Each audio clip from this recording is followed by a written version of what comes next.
자, 첫 번째 시간 집합입니다. 자, 우리는 항상 새로운 개념을 익힐 때는 정의가 가장 중요합니다. 따라서 정의부터 한번 보겠습니다.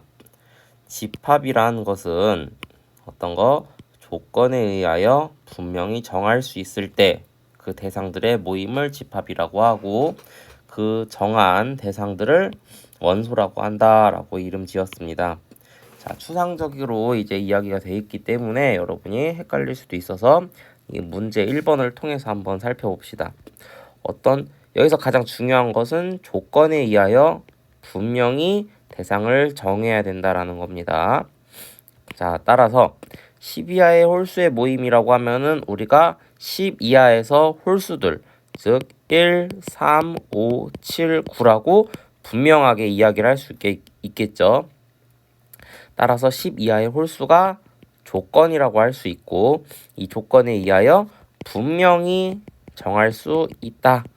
이 대상은 10 이하의 홀수다 라고 이야기할 수 있을 때 집합이라고 이야기를 할 수가 있습니다.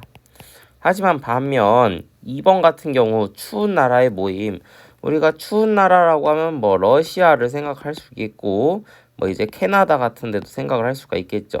하지만 여기서도 항상 추운 것도 아니고 이 춥다라고 하는 것도 러시아가 춥다라고 하지만 북극 남극에 비하면은 덜 춥지 않을까라고 이야기할 수가 있겠죠. 즉 기준은 있지만 즉 조건은 제시되어 있지만 우리가 분명히 정할 수 없다라고 할 수 있기 때문에 추운 나라의 모임은 집합이라고 할 수가 없다라고 할 수 있습니다. 축구를 잘하는 사람 또한 마찬가지고 방정식 x(x-1의 해의 모임 얘는 얘를 0으로 만드는 거는 x 곱하기 x-1이 0이니까 x가 0 또는 x-1이 0 즉 x가 0 또는 x는 1 이렇게 이제 두 개가 얘기할 수가 있습니다. 그렇기 때문에 얘는 분명히 할 수가 있겠죠. 얘네들은 집합이라고 한다. 이러한 집합의 정의 그리고 이러한 개별적인 하나하나를 원소라고 얘기할 수 있습니다.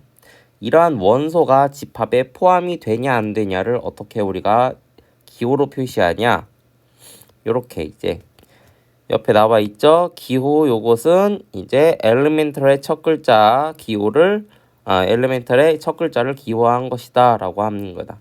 읽을 때는 그냥 A는 집합 A의 원소이다 이렇게 읽어주시면 됩니다. 뭐 이거를 뭐 A, 라지 A 뭐 이런 식으로 읽지 않습니다.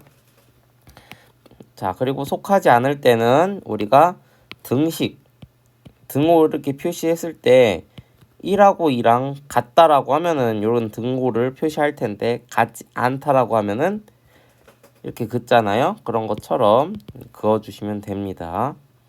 자, 이렇게 해가지고 이제 20의 약수의 집합을 라지 A라고 할 때 자, 20의 약수의 집합 20의 약수는 우리가 뭐가 있죠?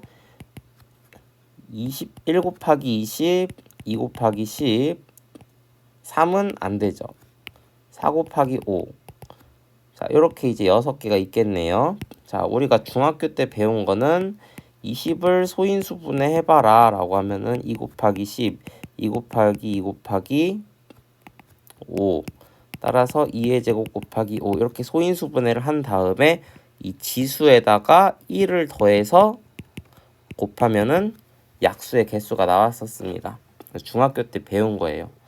자, 이런 1, 20, 20, 4, 5가 이제 집합의 원소들이니까 5는 포함이 된다, 6은 포함이 안 된다, 10 포함이 된다, 15 포함이 안 된다 이렇게 써놓을 수가 있겠습니다. 자, 여기까지 이제 집합의 정의와 그리고 원소가 무엇인가 그리고 원소가 집합에 포함되냐 안 되냐에 대한 기호를 살펴봤습니다.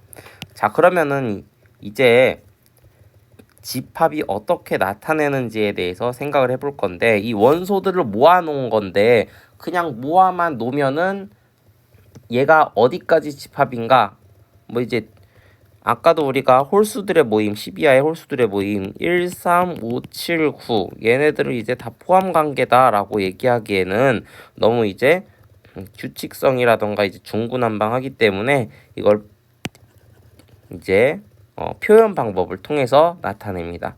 우리가 이제 표현 방법 배우는 거는 크게 세 가지가 있습니다. 첫 번째 거는 그냥 이러한 원소를 나열하는 원소 나열법이라고 합니다. 여기에는 여기는 따로 없네요. 그래서 그냥 원소 나열하는 순서. 자, 순서는 생각하지 않는다. 그냥 그리고 같은 원소는 중복하여 나열하지 않는다. 라고 이제 이야기할 수가 있고요. 그리고 우리가 집합을 만들 때는 조건에 대해서 이제 대상을 분명히 할 수 있어야 된다고 했죠. 그러한 조건만 그냥 얘네들 모아놓으라고 했잖아 라고 얘기하는 그러한 조건 제시법이 있습니다. 원소 나열하는 원소 나열법이 있고, 우리가 집합 만들 때 사용했던 조건 가지고서는 얘기하는 조건을 제시하는 방법, 즉 조건 제시법이 있습니다. 조건 제시법.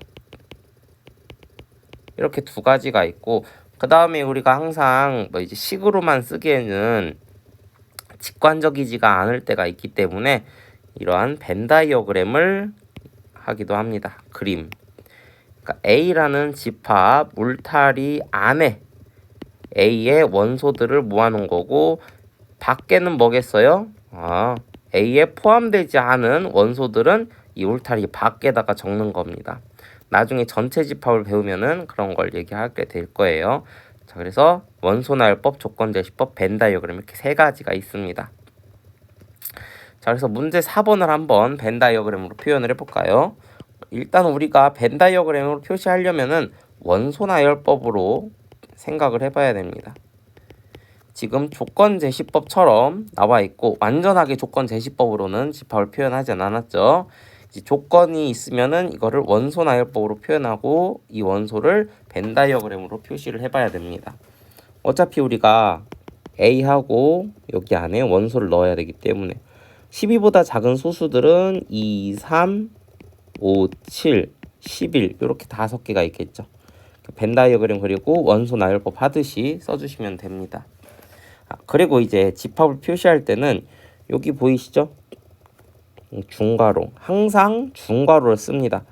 우리 여러분이 이제 지금은 이제 수행평가 본 이후니까 수행평가에 가끔 그냥 2, 3, 5, 7, 11 이런 식으로 쓰는 학생이 있었는데 이러면 안 됩니다. 이게 아니라 집합은 중괄호. 중괄호를 못해도 돼. 뭐 이렇게 하는 친구들도 있고 정직하게 이렇게 이제 그리는 친구도 있고 중괄호를 다양하게 그릴 수 있기 때문에 그냥 얘가 소괄호라던가 대괄호가 아니라 이제 조금 중괄호 느낌의 양식만 갖춰도 이제 중괄호를 했다라고 생각을 할 겁니다, 선생님들은.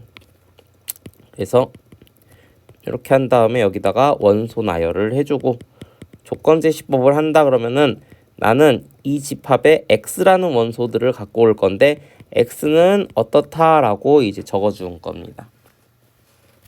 이러한 조건 제시법과 원소 나열법, 벤 다이어그램을 배웠고, 집합의 원소 개수. 자, 그러면은 이러한 집합을 봤을 때 그래서 너는 원소 몇 개를 가지고 있니?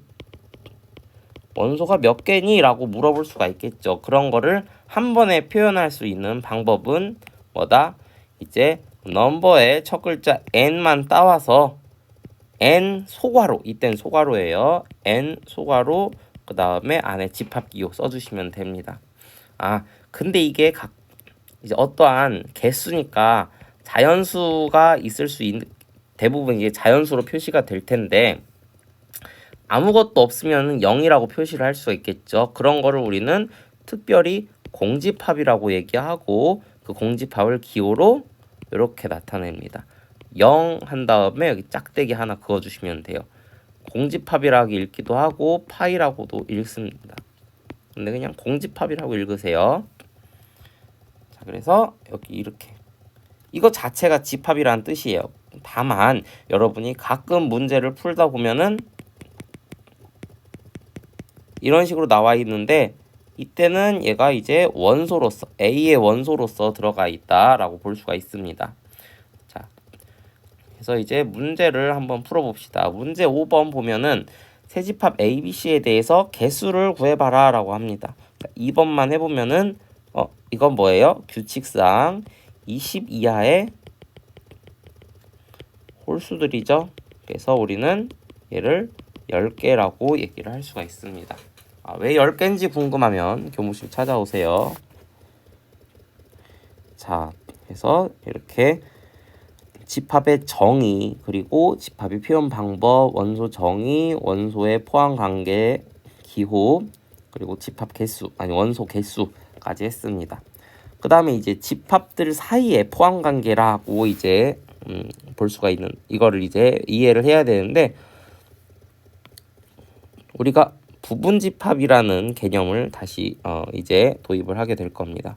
부분집합이라는 정의가 두 집합 A, B가 있을 때 집합 다른 게 두 개가 있어요. 근데 A의 모든 원소가 B에 속한다라고 하면은 A를 B의 부분집합이라고 합니다. 부분이라고 하는 거죠.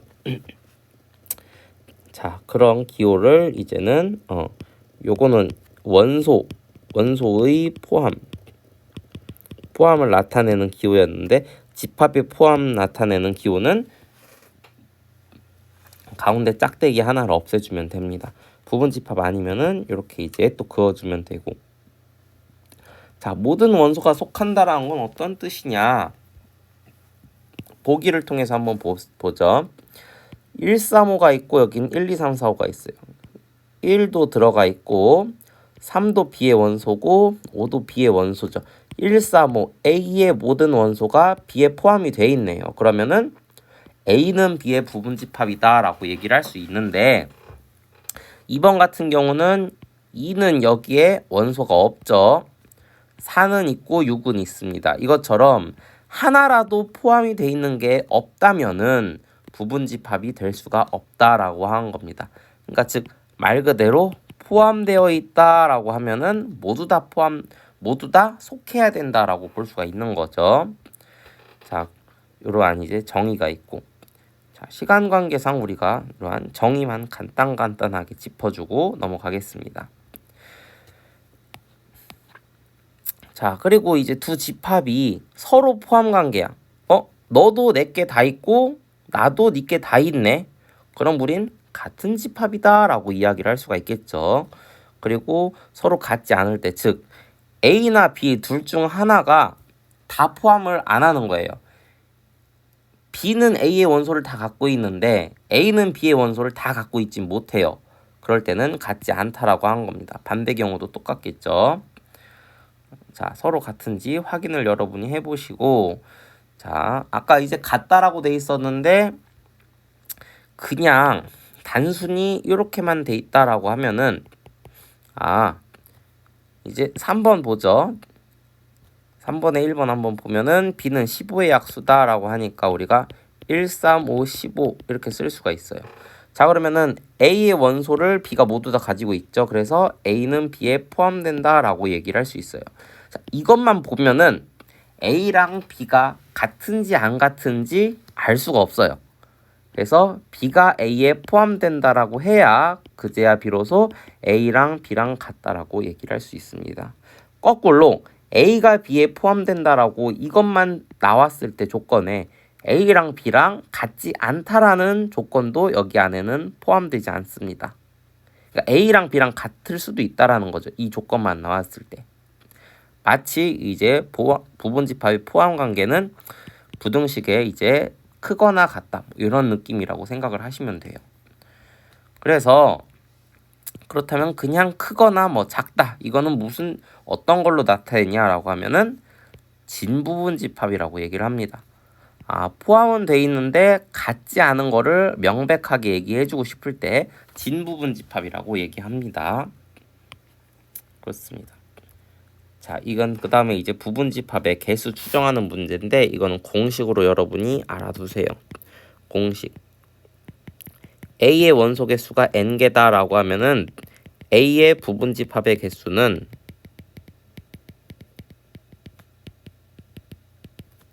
2의 n제곱이고, 만약에 이 중에서 A의 원소가 A, B, C, D, Z 이런 식으로 있다.